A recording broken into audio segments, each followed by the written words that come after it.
Salut mes chers, comment allez-vous? Aujourd'hui, on va continuer la révision sur les 3 premières leçons de cette unité. Alors, est-ce que vous êtes prêts pour commencer par le premier exercice? Dans cette vidéo, il nous donne dans la figure suivante les deux cordes BC et AC sont deux cordes égales et la mesure de l'angle AMB égale à 110 degrés. Et il nous demande de déterminer la mesure de l'angle CAB et la mesure de l'arc ACB. Je veux l'arc AB, mais l'arc majeur de AB, l'arc ACB. Donc, je vous laisse quelques instants pour réfléchir. Réfléchissez bien, l'exercice n'est pas difficile.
D'accord.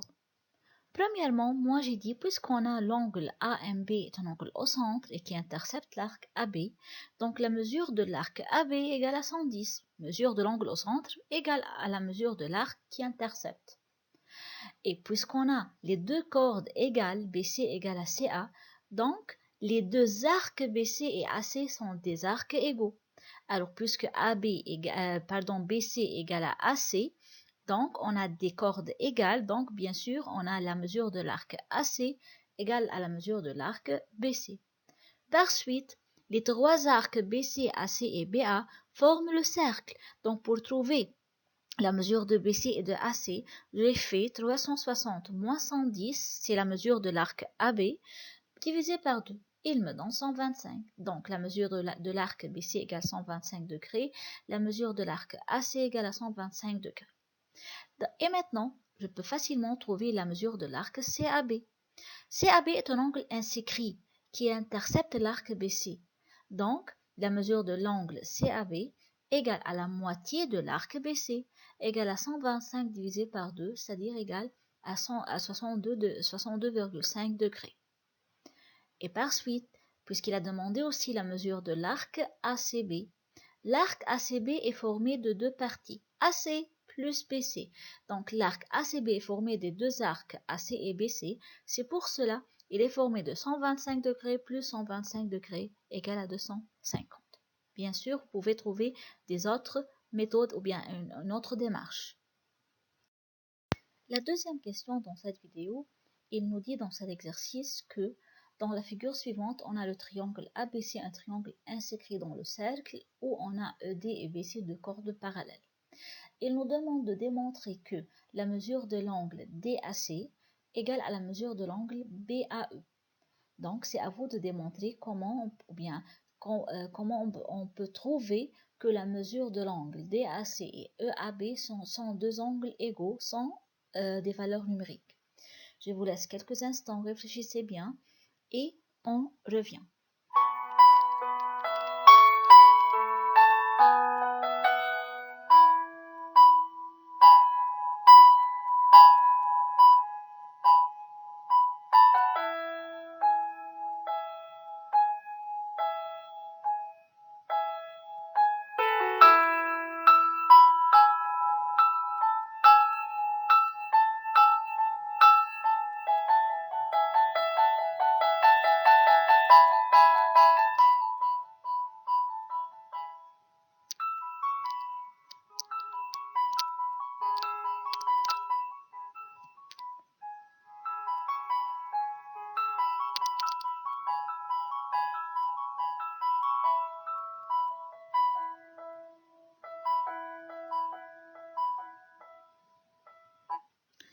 Donc, comment on peut commencer?